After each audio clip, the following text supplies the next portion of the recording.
Hai semuanya, Assalamualaikum warahmatullahi wabarakatuh. Balik lagi ke channel YouTube aku, Envel.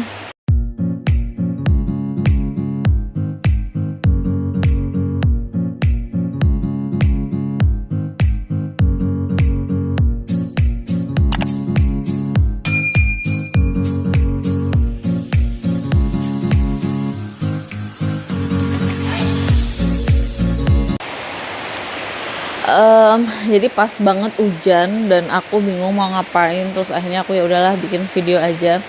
Ini aku kayak pucat banget. Sebenarnya tuh kayaknya enggak deh. Bukan. Tapi kalau dari jauh kayaknya enggak pucat gitu ya. Oke. Di video kali ini aku apa ya? Mau sedikit cerita. Mungkin kalau di judulnya kalian udah tahu. Kalau video aku kali ini akan nyeritain pengalaman aku selama ngekos di Jogja. Ada beberapa kejadian yang mungkin ya pengen cerita aja akunya gitu. Jadi selamat mendengarkan. Yo, aku lebih deketin lagi supaya bisa lebih jelas apa yang aku omongin dan juga biar nggak kelihatan pucat aja gitu. Nah, jadi yang pengen aku ceritain adalah ketika aku ngekos di Jogja. Ada beberapa hal yang memang kayaknya harus aku omongin. Lagi hujan emang, kalau memang suara aku terbentur sama hujan ya maaf ya, aku nggak tahu pokoknya ya gitu deh. Karena aku ya pengen cerita aja gitu. Kalau memang suaraku kayak nabrak sama hujan ya mohon maaf ya kan. Jadi ini rate-nya itu ketika aku kuliah di sana itu dari mulai tahun 2012 sampai tahun 2008 sampai 2012. Jadi mungkin anak-anak baru yang istilahnya tuh punya harga yang baru aku juga nggak tahu ya, karena memang aku kuliah itu sampai sekitar tahun 2012-2013 gitu. Dan aku udah berpindah kos itu udah sebanyak 4 kali. Jadi aku udah pindah kos tuh 4 kali. Yang terakhir itu lebih ke kontrakan sih, bukan kos-kosan. Tapi aku akan ceritakan secara detail seperti apa. Oke. Awal mulanya kenapa aku bisa kuliah di Jogja, karena memang aku sudah daftar di beberapa universitas waktu itu. Yang pertama tuh UGM, setelah itu aku daftar UNES, tapi memang aku nggak keterima karena aku ambilnya dulu kalau di UGM kalau nggak salah kesehatan masyarakat apa teknik kimia gitu. Nah yang terakhir itu kalau di UGM aku pilihan yang keduanya itu aku milih di peternakan atau pertanian gitu, aku lupa itu. Ternyata peminatnya banyak dan aku tergeser dan akhirnya aku tidak lolos untuk seleksi administrasi waktu itu. Ada yang bilang sih karena uangnya kurang gitu, karena aku minimal, banyak yang ngasih lebih gitu, lebih dari 10 juta. Ada yang bilang seperti itu, tapi aku nggak mau mikirin itu. Terus di UNES aku pikir karena aku udah punya piagam atau punya apa tuh namanya, punya sertifikat karate banyak gitu, jadi aku punya maksudnya punya kesempatan yang lebih besar gitu. Ternyata nggak diterima juga di situ. Aku gagal juga jadi apa namanya, salah satu mahasiswa di sana, terutama mahasiswa olahraga. PJKR waktu itu aku pilihnya, tapi aku nggak bisa. Terus di situ aku udah kayak patah semangat sih sebenarnya.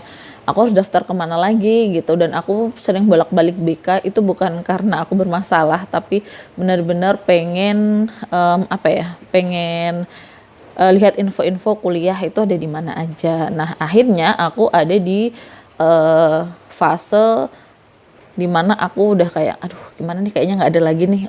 Jadi aku harus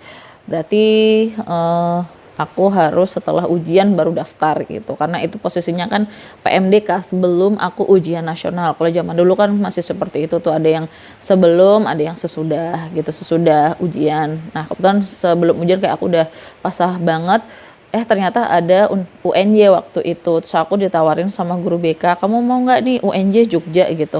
Ya pasti aku mau gitu, apalagi jurusan pendidikan. Itu jurusan yang paling aku pengenin banget, karena jujur aku melihat orang tua aku jadi seorang guru tuh, ya aku pengen gitu sama kayak mereka gitu. Terus akhirnya ya udah dari situ aku isi daftar-daftar. Nah, selain aku nunggu UNY, kebetulan ada tuh di UI.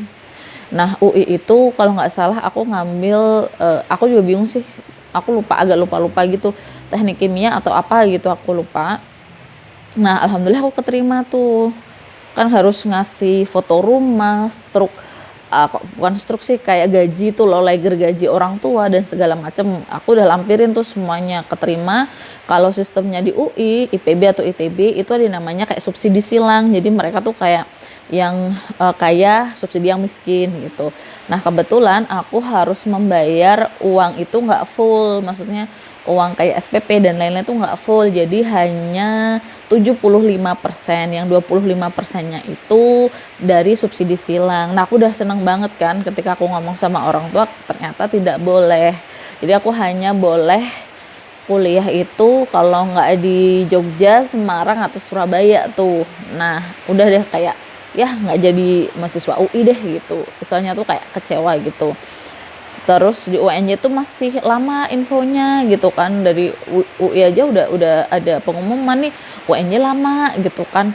Terus habis itu ada tuh kepikiran untuk kalau ini memang UN-nya nggak diterima, aku bakalan ke Undip atau ke mana namanya, UNESA gitu, karena UNESA kan juga pendidikan gitu. Tapi aku lebih prepare kayaknya aku ke UNESA aja gitu daripada ke Undip. Nah, setelah itu alhamdulillahnya aku keterima tuh di UNY.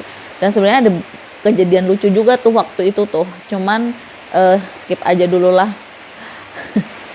biar runtut ya. Ini aja belum masuk loh ke apa namanya, ke kos-kosannya loh. Nah, udahlah situ aku ke UNJ tuh bingung pada waktu itu, ini gimana nih, nggak ada temennya, terus juga nyari kos-kosannya gimana gitu kan. Ternyata tetangga dari Mbah yang dari bapak itu ada tuh yang kuliah di situ, namanya Mbak Iwin. Nah, dari Mbak Iwin itu akhirnya aku nyari kosan. Nah, selama aku nyari kosan, kebetulan dia juga pengen pindah tuh dari kos-kosan yang lama. Akhirnya ya udah kita nyari bareng-bareng gitu. Dan selama nyari tuh aku tinggal di kosannya Mbak Iwin yang lama gitu. Udah, yang pertama kos-kosanku adalah B3. Kompleks sekarang Malang B3 kalau nggak salah ya. Rumah itu kayak tertutup gitu, yang punyanya itu non Islam, tapi beliau baik banget. Terus satu kos-kosan tuh kayak bisa lebih dari berapa puluh orang gitu, karena memang tiap lantainya tuh bisa sampai 10 orang, 12 orang tuh bisa tuh kamarnya, karena banyak banget. Betul, aku di lantai 2 paling pojok waktu itu.